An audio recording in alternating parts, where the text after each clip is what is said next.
बिस्मिल्लाहिर्रहमानिर्रहीम। अस्सलाम वालेकुम नाजरीन, मैं हूं मोहम्मद बिलाल। आप देख रहे हैं बिलाल कांजू ऑफिशियल यूट्यूब चैनल। नाजरीन, आज की इस वीडियो में हम बात करेंगे गंदम की पैदावार के लिहाज से बेहतरीन अकसाम के बारे में। अगर हम पिछले सालों को मद्देनजर रखें, साल 2017 से लेकर साल 2023 तक, तो यहाँ पर मैं कोई तकरीबन 14 अकसाम के आपको पैदावारी पोटेंशियल बताना चाहता हूँ। फिर इसके बाद हम कैटेगरी करेंगे कि फर्स्ट कैटेगरी में हम किन अकसाम को रखें, सेकंड में, थर्ड में, फोर्थ में और फिफ्थ में। नाज़रीन, आपने अरूज 2022 का नाम सुना होगा। इसका पैदावारी पोटेंशियल 76 मन फी एकड़ क्लेम किया जाता है, जबकि सुबहानी 2021 70 मन फी एकड़। इसी तरह मखदूम हुसैन साहब की वैरायटी MH21, इसका पैदावारी पोटेंशियल 70 मन रिकॉर्ड किया गया है। और दिलकश 2020, इसका पैदावारी पोटेंशियल 71 मन फी एकड़ है। इसी तरह मैंने आपको एक तारुफ करवाया था, निशान वैरायटी है जो कि अजरी भक्कर की वैरायटी है। इसका पैदावारी पोटेंशियल 74 मन फी एकड़ क्लेम किया जाता है। इसके अलावा एक वैरायटी जो कि है तो बेसिकली डेरा इस्माइल खां की, मगर पंजाब में भी बड़ा अच्छा परफॉर्म कर रही है। 2020 में ये अप्रूव हुई थी, अजरक डेरा। इसका पैदावारी पोटेंशियल 80 मन फी एकड़ है। यहाँ पर मैं ये बात जरूर ऐड करना चाहूंगा कि अगर 80 मन फी एकड़ पैदावारी पोटेंशियल किसी वैरायटी का क्लेम किया जाता है, तो एक तो ये अजरक डेरा 2020 है और एक हमारी माजी की वैरायटी गैलेक्सी 2013, इसका भी पैदावारी पोटेंशियल 80 मन फी एकड़ था। अच्छा, उसके बाद हम बात कर लेते हैं regional agriculture research institute Bahawalpur की वैरायटीज, जिनमें नवाब 21 है। इसका पैदावारी पोटेंशियल 73 मन फी एकड़ है और सादे का पैदावारी पोटेंशियल निस्बतन कम है, 65 मन फी एकड़, जबकि गाजी का 67 मन फी एकड़ है। और अगर हम बात करें अकबर 2019 की, तो जो कि अयूब एग्रीकल्चर रिसर्च इंस्टीट्यूट की एक मायानाज किस्म है, इसका पैदावारी पोटेंशियल जो है वो 76 मन फी एकड़ है। और भक्कर स्टार, ये भी एक बड़ी अच्छी वैरायटी है, मोटे दानों वाली वैरायटी से कहा जाता है, जो कि अमूमन दरमियानी से लेट कास्ट में बड़ा अच्छा परफॉर्म करती है। इसका पैदावारी पोटेंशियल 75 मन फी एकड़ है।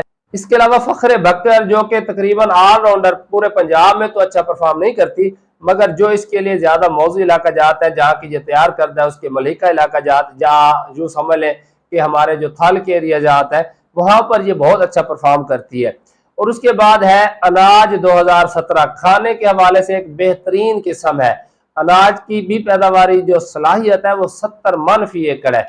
और एक मैंने इंट्रोड्यूस करवाई थी आपको चैंपियन 2023, इसका पैदावारी पोटेंशियल 73 मन फी एकड़ है। मगर ये जो चैंपियन 2023 है, ये चंद काश्तकारों के पास तो बीज अवेलेबल होगा, मगर अभी इसे गवर्नमेंट की तरफ से प्रॉपर तरीके से जो है वो रिलीज नहीं किया गया। हो सकता है इस साल ये रिलीज हो जाए, तो मैं आपको इंशाल्लाह बर वक्त आगाह कर दूंगा। लेकिन ये भी पैदावारी पोटेंशियल के हिसाब से नई आने वाले एग्जाम में एक बड़ी शानदार किस्म है।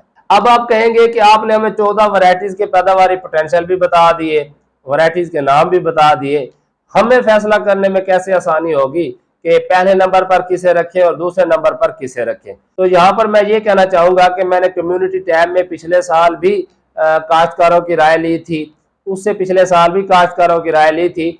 तो बहरहाल दिलकश भी बहुत अच्छी वैरायटी है, मगर अकबर ज्यादा रकबे पर लगी थी और अकबर की पैदावार दिलकश से निस्बतन अच्छी आई है।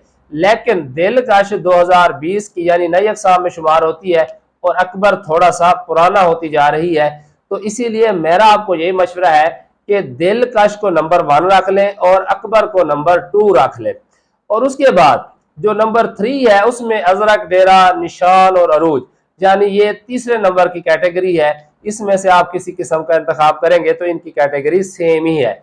अगर आप बात करेंगे चौथे दर्जे की एग्जाम फोर्थ कैटेगरी में, तो यहाँ पर नवाब 2021, यानी खासकर अगर आप बहावलपुर, सादकाबाद, रहीम यार खां, ये जो जनूबी पंजाब का एरिया है, अगर वहां पर काश करने जा रहे हैं तो नवाब 21 है, गाजी 2019 है। इसके अलावा जो भक्कर स्टार है, ये भी बहुत अच्छी पैदावार देती है। तो चौथे ग्रुप में आप इन तीनों अकसाम को रख सकते हैं।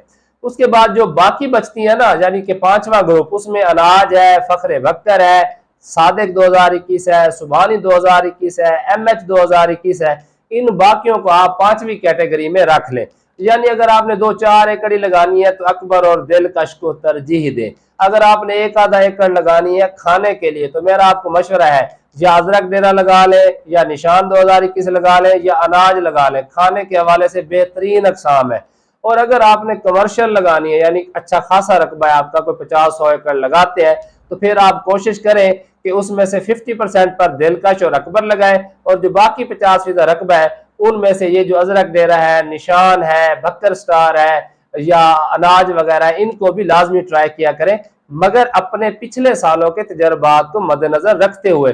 यानी आपने अगर इनमें से कोई किस्म लगाई है और उसने अच्छा परफॉर्म नहीं किया तो वो गलती दोबारा आपने नहीं करनी। जो अकसाम आपके पास अच्छा परफॉर्म कर रही है उसको आपने सबसे ज्यादा रकबे पर लगाना है। यानी मेरे कहने का मतलब है, मैं ज्यादा प्रेफर कर रहा हूं अकबर को, ठीक है। तो अगर आपके पास अकबर की बजाय फखरे बकर बहुत ज्यादा परफॉर्म करती है तो फिर आपने फखरे बकर को ज्यादा रकबे पर लगाना है, अकबर को कम पर लगाना है। इसी तरह किसी एरिया में अगर अजरक डेरा पिछले 2 सालों से अगर आप लगा रहे हैं और वो ज्यादा अच्छा परफॉर्म कर रही है तो फिर बेशक आप दिलकश और अकबर को दूसरे नंबर पर ले जाए, आप अजरक डेरा को तरजीह दें, क्योंकि जमीन की मुनासबत, इलाके के हवाले से, वक्त काश्त के हवाले से, आया आप धान के बाद काश्त कर रहे हैं, कपास के बाद काश्त कर रहे हैं, या मौसमी मकई के बाद काश्त कर रहे हैं, ये भी डिपेंड करता है। क्योंकि जब आप कपास के बाद काश्त करेंगे तो अमूमन आपकी बर वक्त गंदम लग जाती है, अगेती लग जाती है, जबकि जो मकई जिन्होंने थोड़ा लेट काश्त की होती है उनकी गंदम नवंबर के आखिर में जाके लगती है।